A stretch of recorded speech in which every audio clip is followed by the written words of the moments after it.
how do we deal with the resentment of having to come back into the office more often?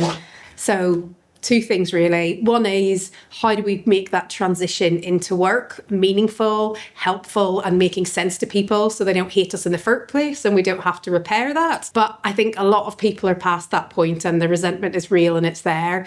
And I think the reason it's there is twofold, is because the return to the office has been really quite organisational-centric. So a lot of the time, it's not actually about what is best for organisational performance or best for colleagues' ability to deliver their job effectively. It's focused much more on, we've got all of this office space that we're not using and we're paying a fortune for in a big city, so we need to feel like we're using that. Or we've got leaders who are still using the pre-pandemic leadership styles and strategies who feel disconnected and unsure, and they're trying to pull control back and reset that more colleague-centric deal that's come in place.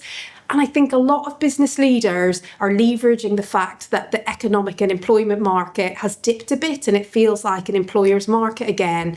So they're using that sense of power to do what they want. All of those things add up to people seeing that that move into office isn't actually that helpful for their productivity, their performance, and also their own quality of work experience and life. And they're pissed off about it, let's be honest.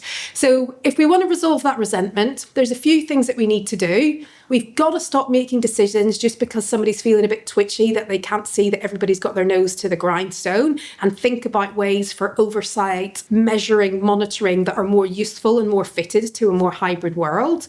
And we need to make that time in the office feel valuable and make sense to people. So knowing that it's not just about indulging in those individuals' priorities, but actually making sure that we're supporting really great moments of synchronized work, that we're creating connection points for people, and we're not just seeing that as a time to get people in to have a chat and have pizza, but doing the stuff that is actually really difficult to do in a remote world together, so it feels worthwhile coming into the office.